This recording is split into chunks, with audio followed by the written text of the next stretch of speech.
Well, this weekend, the Rural Fire Service is calling on residents to begin preparing for the impending bushfire season.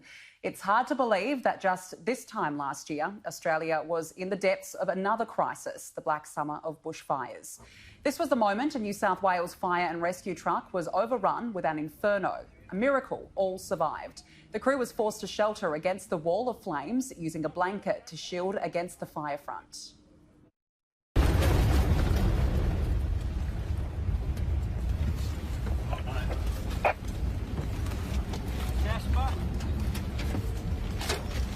Jasper, put the brakes up.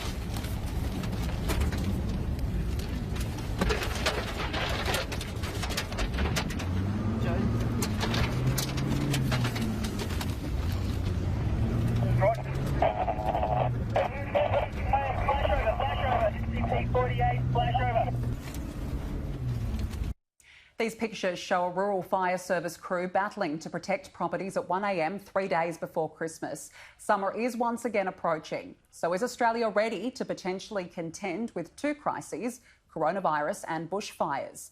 And just how will firefighting fires during a pandemic work? Earlier, I spoke with Rural Fire Service Commissioner Rob Rogers. Commissioner, thank you for your time this afternoon. Firstly, what is the plan for this bushfire season to not only protect people from fires but also reduce the risk of spreading COVID-19? Well, I think all the agencies are very acutely aware of the issues with COVID, and whether it be firefighters or those people running those evacuation centres, all have protocols ready to go if those centres are needed, that those evacuation protocols to make sure we keep people not only safe from bushfire but healthy from COVID are all ready to go, and everybody's ready to implement those as we need to. What about if a town or a suburb is under threat from fire and that town in particular has been declared a hotspot? Will that impact the way that people are evacuated? Well, obviously we have to consider that and just make sure that people go to an area where they won't potentially infect other people.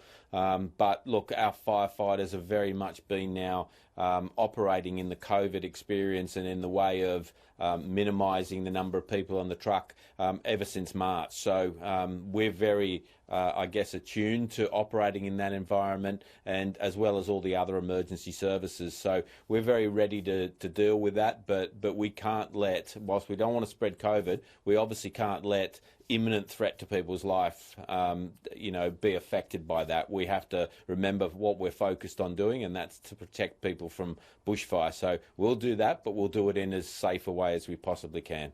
Commissioner, town meetings are an important part to get information out to the public as soon as possible. There are currently limits on gatherings. With that in mind, how will you get the information out to the people who perhaps don't have social media and aren't able to access that up-to-date community information?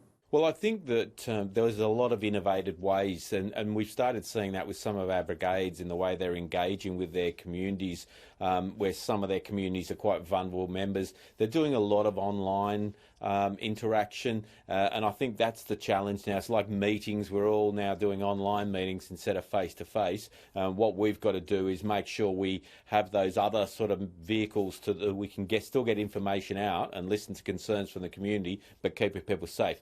One thing we can't overlook, though, is there is some people, and they might be quite elderly or in quite difficult positions, that don't have access to that technology, and so we can't also assume that when we put something out on a social media platform that gets to everyone, but because it doesn't. So we'll keep making sure we talk through radio, local TV, radio, and make sure that we keep using all of those different vehicles we have to get information out to the community.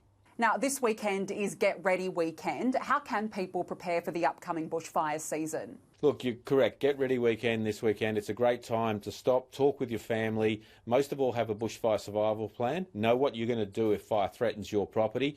Simple steps like cleaning out your gutters, removing combustibles from around your home, having a hose that'll reach all the way around your house. Simple steps. The bushfire survival plan will take you through it, but don't leave it until a fire's there to make those sort of decisions, because you may make the wrong decision if you do it under pressure. If you do it now, you have a plan to follow, it'll keep you and your family safe. Yeah, certainly some really good advice there for people to start preparing as soon as possible. Commissioner, how have firefighters, on the other hand, how have they been preparing for what I'm sure will be another very busy season? Well, look, we've been obviously doing a lot of hazard reduction. People have seen the hazard reduction around the state that's been done to try and make sure we get as much area protected as we can ahead of the fire season. We've got additional aircraft coming in this year. The government's funded for us. So we're even better prepared than we were last year.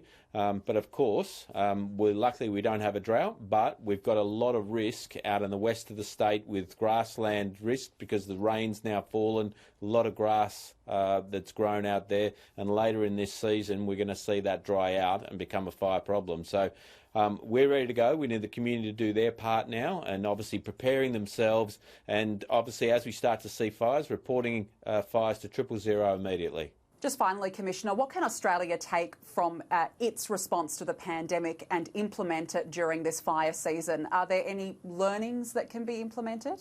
Well, I guess the one big thing that I think from the fire season we had and then going into COVID, the thing that I think impressed me with Australians all around the country is how quickly we can adapt. We can adapt to new normals, we can adapt to new practices, and that becomes second nature to us very quickly. And I think that that's something that from the fire season, from COVID, they're all things that I think the community will be quite a bit more resilient now as far as what it can deal with going into this fire season or indeed future fire seasons.